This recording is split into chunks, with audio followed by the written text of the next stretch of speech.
and a welcome in or a welcome back. It's a Monkey Mar. Before we get into today's video, please make sure you click that subscribe button, the like, and the bell for notifications. Hey guys, so this is going to be my part 3 to the little tragic story of Cash Grenon. I am going to touch on the walkthrough, the plans of the house, as in floor plans, see if we can figure out where he was at in the house. I am going to debunk the theory of two people, and I am going to touch on Trevor Gernon's heartfelt plea of why he left his children. Trevor, you have received the Shitty Dad of the Year award. And with that, guys, let's get into it.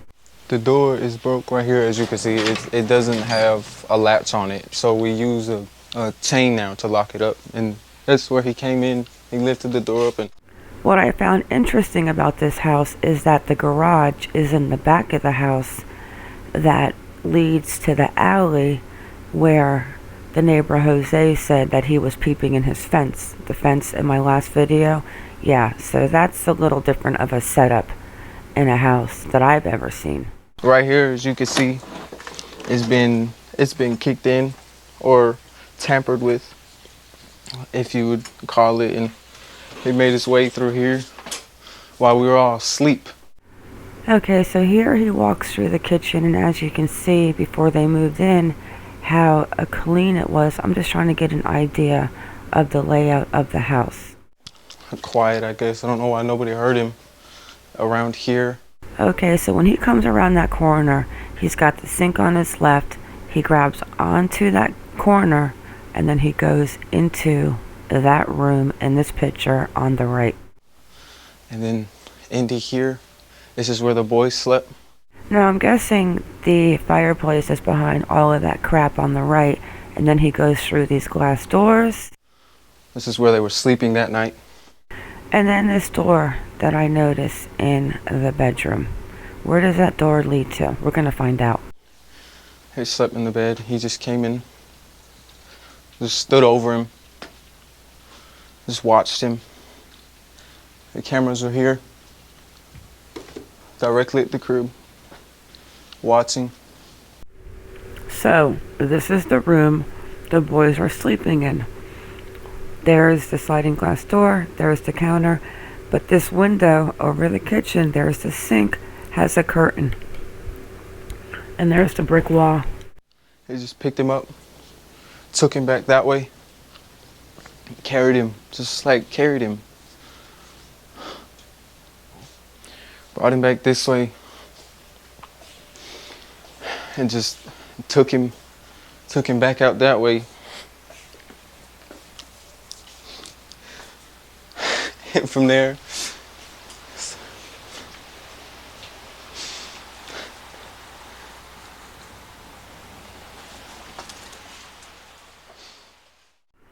Alright, before we go for a walk through the neighborhood, let's look at his walk.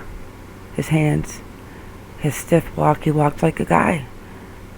He's not light on his foot, if you should say, but let's hold on a second. Let's put the walks next to each other. Also notice Cameron's hair right there, the length of his curls. Did you see that? Okay, so here's the walks. Watch him. That right hand. Do you see that right hand? And then his finger is always out.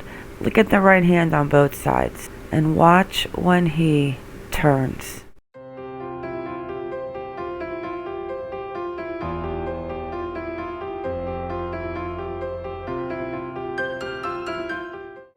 I actually heard that there was a town hall meeting in Dallas around the neighborhood, and that the police said that there was no other people of interest, just a Darriyn Brown.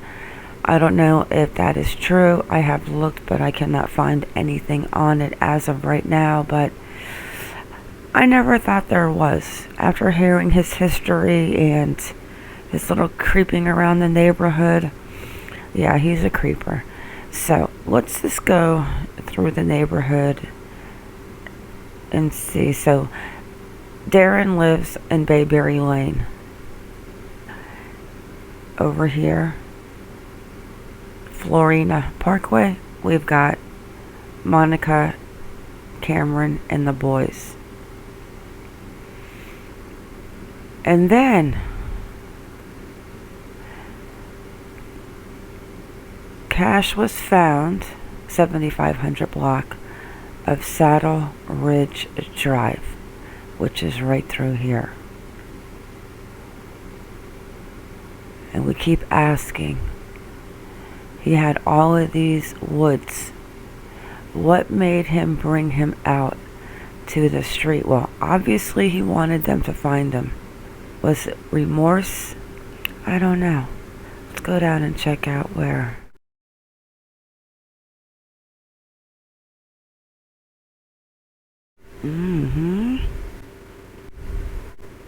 Okay, so this was...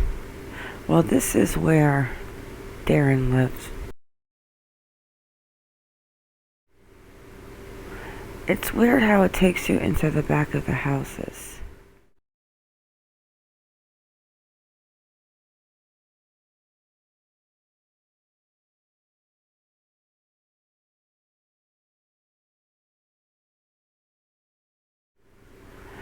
Alright, so I don't know which way he went.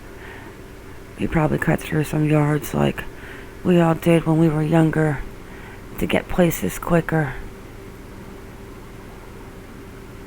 But I do want to see the outside of Monica's house.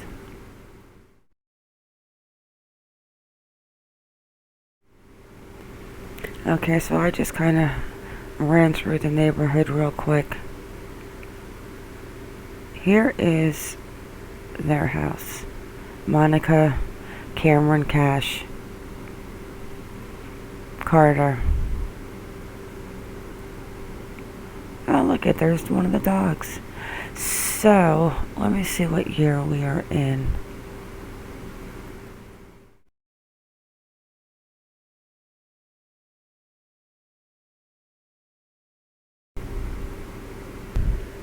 Okay, so here is the back of their house.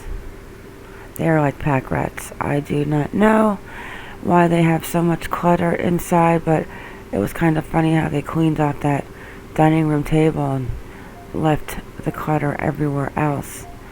But in my opinion, here is the garage. This is the door in the baby's room, and these are the two windows. So supposedly the shadow came from out here, but I don't believe there was anybody outside with a cell phone on. Look at all of that trash.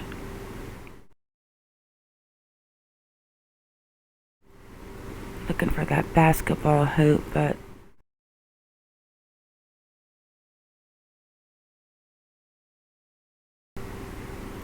I don't see it. Where he was peeping in at the neighbor's house like 10 weeks prior. Yeah, he is a very mentally disturbed person. But I think he worked alone. I don't think anybody else was involved. And why would he come back to get Carter at 7:30 in the morning when he knew that he was going to be found outside?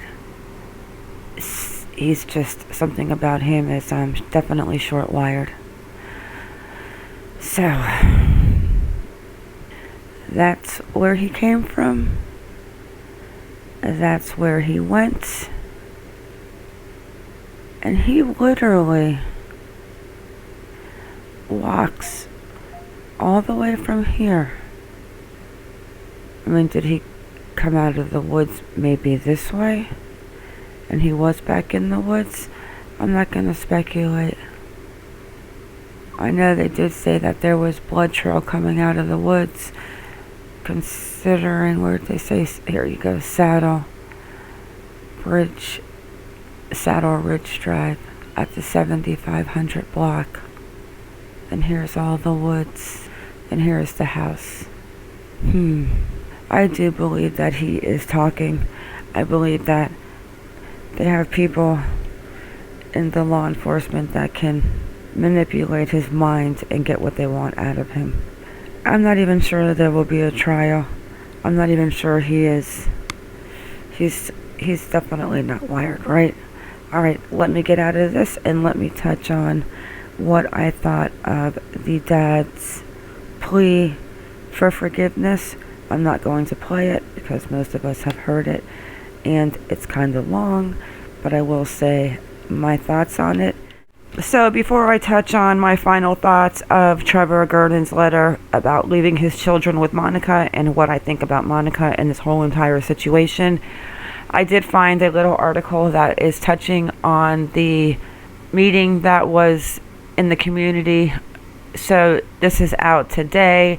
Neighbor says he reported suspect accused of killing 4-year-old weeks before 4-year-old Cash Grenon was taken from his crib and found dead in a street. A neighbor reported a suspicious person checking the locks to the backyard gate where the boy lived. The incident was caught on video. Police have charged 18-year-old Darriyn Brown with kidnapping and theft, but have not yet brought a murder charge.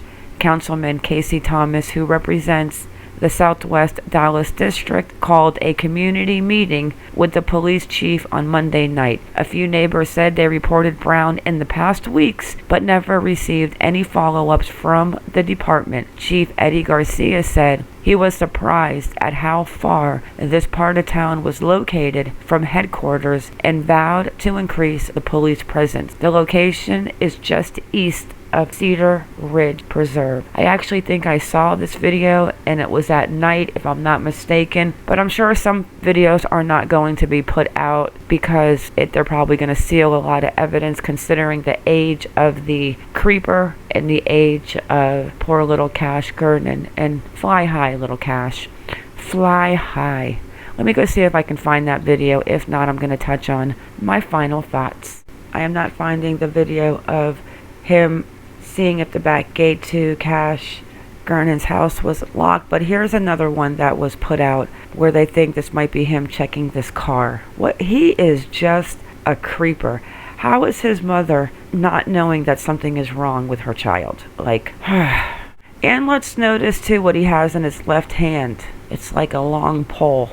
Let's go back and I'm gonna slow it down actually. Right? I keep thinking that you guys can okay. I actually keep thinking that you guys can actually see my mouse when I point at something on the screen while I'm recording. So I apologize for that. And let's just slow this down. Something's in his left hand. It looks like a pole, flashlight, something. He's got the backpack on. He's wearing the hoodie. Of course, it's not clear, so I can't see if the curls are underneath the hoodie. But it's probably the creeper.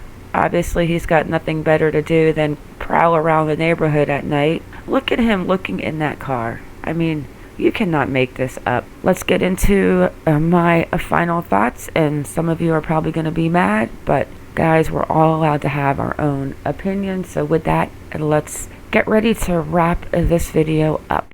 So Trevor reached out on Facebook. Most of us know through his sister, Ashley Marcoux, and I think Trevor, like I said earlier in this video, deserves the Shitty Dad Award for the year for what he did, leaving his boys with Monica and those horrid living conditions. I mean, she looks like a hoarder.